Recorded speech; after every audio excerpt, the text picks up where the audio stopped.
10 years ago, a motion picture became the most notorious cult movie of all time. Predictably, the French called it a masterpiece, the name of this legend of cinema.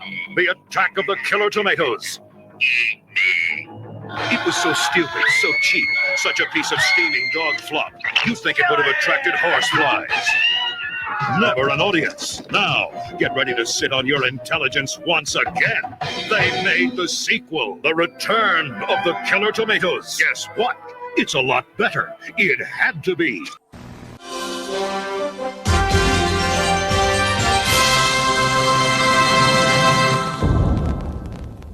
Hello, fellow followers. Welcome back to FanZcene. Greg here. And today I have for you Return of the Killer Tomatoes. This is one of the many reasons why I love B-movies. So after Halloween here, I went for a rewatch of Return of the Killer Tomatoes, my Arrow Blu-ray, which I have. And I highly recommend if you can get the Return of the Killer Tomatoes Arrow Blu-ray, get it. It is well worth it. The movie looks incredible on it. It's a 2K restoration, but it looks great. It looks great. Now, this is a sequel to the 1978 Attack of the Killer Tomatoes, which I also have here, which is just, it's considered one of the worst movies ever made and stuff, but it's just so fun to watch. It's so goofy and insane, but I love it. But this is a movie. That first one is just like all over the place. You know, you can see why people thought it was one of the worst movies, but this is a movie, and I love this. This is a great like 80s sci-fi B movies that's paying homage to the original, and also at the same way sort of the 50s, because that was in the 80s they sort of had a hankering for the 50s, which I think we're in that area right now. We're hankering for an area like the 80s and the 50s and stuff now. But anyways, this movie stars Anthony Stark, George Clooney, yes, in one of his very first roles, Karen Mistel, Steve Lundquist, and John Astin. And it takes place many, many years after the tomatoes have been destroyed, and one of the heroes of the first movie now runs a pizza shop but all tomatoes have been outlawed. There's no pizza sauce, tomatoes, ketchup, none of that. And so they use like peanut butter, marshmallows, and stuff like that for their pizzas. It's hilarious. It's great. And I love that this movie knows what this movie is. It knows it's a sequel to one of the worst movies, one of those goofy movies, and it is freaking hilarious. It's smart, it's dumb, it's great. John Astin is absolutely amazing as the maniacal mad scientist who created the killer tomatoes. A mad scientist. My tomatoes can be made to resemble anyone. Together with a yuppie pervert, turn embittered, mean-spirited tomatoes into an army of psychotic, neo-Nazi plant life. He absolutely delivers in this movie. It is just so much fun watching him chew up the scenery and be the way he is. And then, of course, we have one of the hottest tomatoes in ever existence with Karen Mistel. Let's not forget the stunning hell-spawned creation who just might put out for the entire planet. Do you want to make love? I want.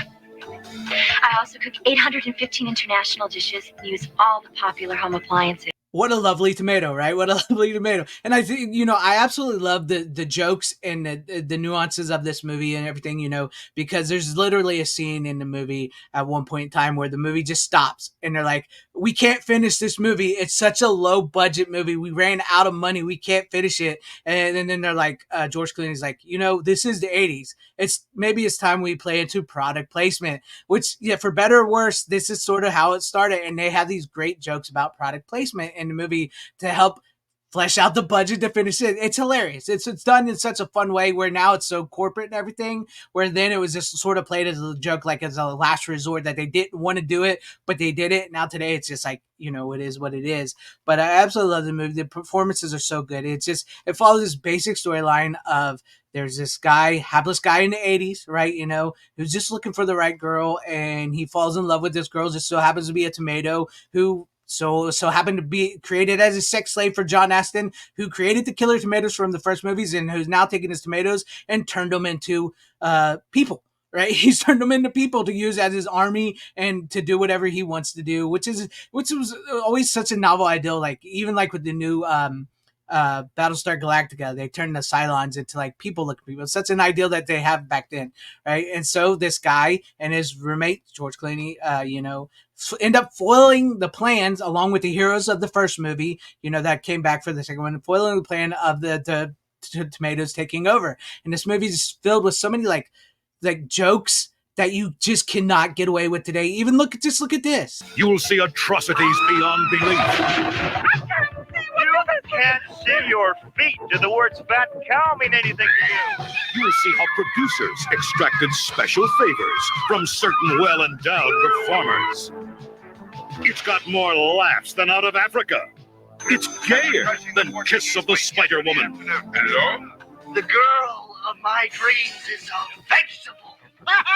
It's insane what you can get, what they got away with back in the day, and to think that some of the people in this movie, George Clooney, are like, you know, completely different to this now. They would never dare be touched with that, and I hate that. But this movie is just absolutely hysterical. I wanted to do a video on it. I wanted to cover it. It's just a crazy, sane, fun movie, and I really wish we could get back to movies like this. Yes, I know there is good stuff out in the world today and everything, but this is good. It's got hot chicks. It's got jokes that you can't get away with. It's got just this funny, absurd sense of humor. And it knows what it is. It knows it's just low budget. Even at one point they call, you know, like when they with the product placement, like the guy turns to the camera and goes, "Do we have enough money to finish this turkey or what?" So they knew the movie was like a bad movie, but it's so fun, and it's just one of those great movies that is just hilarious, and it's so 80s.